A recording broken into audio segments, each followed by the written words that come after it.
Hi, I'm Dan Elder from Kidasa Software. Welcome to this video about a new feature in Milestones Professional 2025 that we call grouping. So let's get started by adding first a square or a box with the box tool on the toolbox. So I'm going to click on that box tool and just draw a square onto my schedule.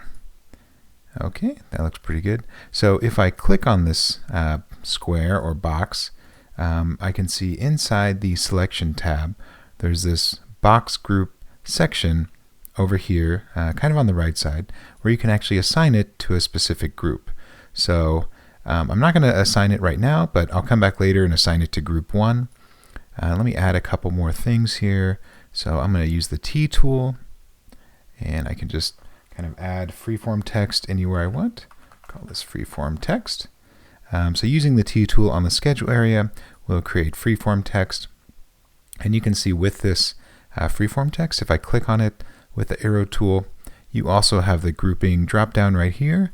So I'm going to add that to group 1 as well here in a few seconds.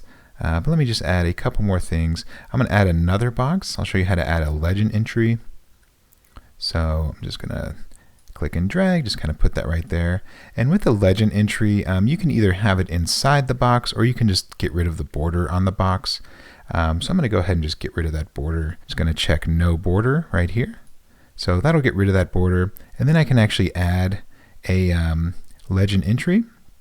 So if that is selected there, I can go up here to add edit legend entry for this box. So I'm going to click on that. And I will just type a legend entry. So I'll say test example. And I can choose symbols or bars from my toolbox. You can see this drop down right here. So let's say I just want to use the second bar in the toolbox right there. I'll just check bar. And you can see it says test example. And I'll say show legend text under symbols. Let's say OK. So that's going to add this legend entry, and it's assigned to this box right here. So one more thing I'm going to add to this group is a picture. So I'm going to go to Insert, Picture from File, choose a file, choose Open, and just click somewhere on the schedule to add that picture. You might need to select the image and tell it to show on top or show on top of boxes, just depending on what you're doing and if your box has a background, etc. So I'll say show on top and show on top of boxes. And maybe I'll resize this.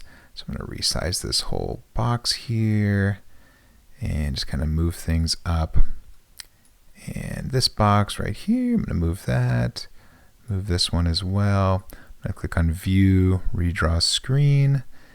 And I'm going to give this box a background right here. So I'm going to select that big box.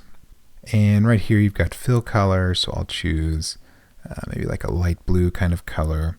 And then you can see everything is not grouped yet, so I can just move things individually.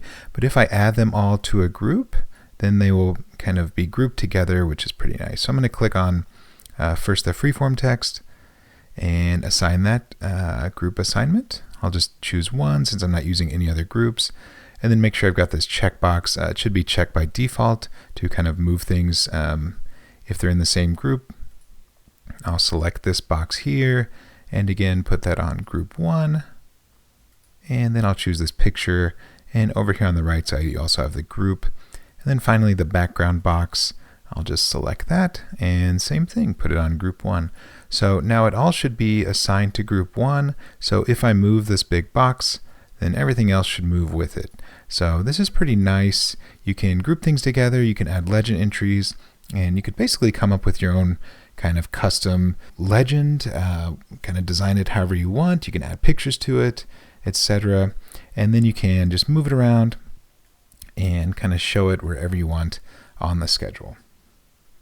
And that's pretty much how grouping works in Milestones Professional. There are a few more options you could try to play around with grouping, and we'd love to see what you guys come up with as far as groups go. If you have any questions, feel free to email support@kidasa.com and visit kidasa.com for the latest news. Have a nice day.